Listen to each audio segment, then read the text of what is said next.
Tel Aviv University and a senior fellow at the Jerusalem Institute for Strategy and Security. Thank you so much, sir, for taking our time and speaking to us on NewsX World. We've heard, in fact, a snippet of a conversation between Donald Trump and the families of the hostages earlier in the day.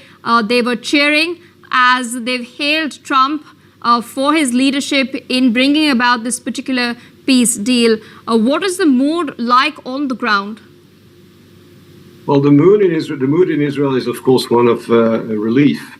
Don't forget that those hostages were abducted from their homes in the most cruel manners 2 years ago. And in fact, if everything goes according to plan, they will be freed the day before the Hebrew anniversary of that terrible dark day in 2023, which is the Jewish holiday of Simchat Torah.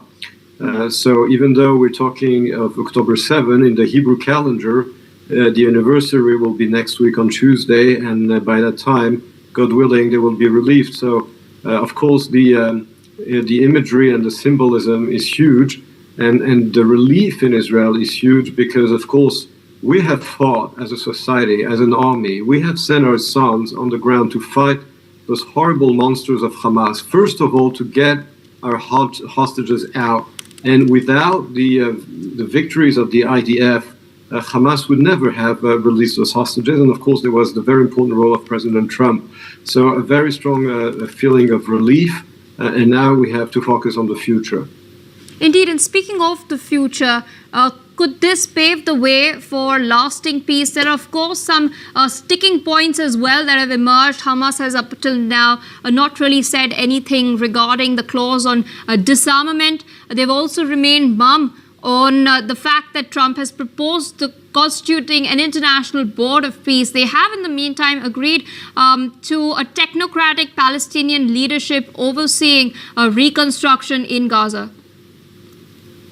So the short answer to your question is no. This will not lead to lasting peace, mostly because the Middle East is the world's most violent and unstable region, with failed states killing each other, imploding from Syria to Lebanon to Iraq to Libya. And this, of course, has nothing to do with Israel. Israel is the most successful, the most stable, and the only free country of that region. And the reason why we have a conflict with Hamas is just because this movement is ideologically motivated by the destruction of the Jews. So as long as Hamas has this ideology and the ability to implement it, of course, there will be no peace. What there can be, however, is to expand the normalization in the region with Arab countries that are more stable, that are more successful economically. And we started doing this also thanks to President Trump with the Abraham Accords in 2020, with countries such as Bahrain and the United Arab Emirates, and we already have peace agreements, of course, with Egypt and with Jordan. So the idea really now is to expand the normalization between Israel and its neighbors, but there cannot be peace with a Nazi organization like Hamas, whose only purpose and intention is to murder Jews wherever they are. All right, so I request you to stay on with us. We're tracking some other crucial developments. In the meantime, Israel's far-right finance minister Bezalel Smotrich has announced that he will vote against the Gaza ceasefire deal reached between Israel and Hamas. Now, in a recent post on his social media platform, Smotrich has expressed strong opposition to the deal, citing concerns about the consequences of releasing prisoners, particularly the potential for releasing what he described as the next generation of terrorist leaders. Now, his comments have come as the Israeli government is faced with the impact of the peace plan, which includes a pause in fighting and the release of hostages and prisoners. Additionally, Smotrich has warned that this could lead to increased violence and threaten Israel's security in the future. Still with us on the broadcast is Dr. Emmanuel Navon.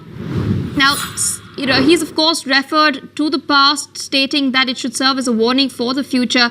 In your assessment, what lessons can be learned from previous international peace efforts in Gaza when implementing the current plan, especially down the line?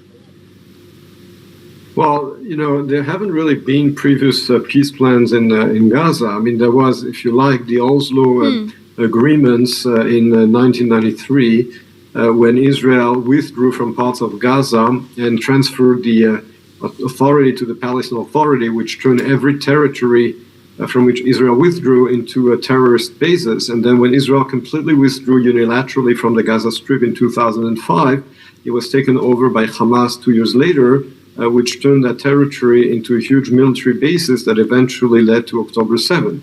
So the lessons of the past must be learned. And those lessons are that whenever Israel withdrew from some territory, they were used by the Palestinians not to build and not to make peace, but to pursue war against Israel and use those territories as launching pads against Israel. Another lesson of history is that the terrorists that have been released in the past to get our hostages back have always gone back to their terrorist activity. And in that sense, Bezalel Smotrich has a point. However, life is not black and white. Very tough decisions must be made.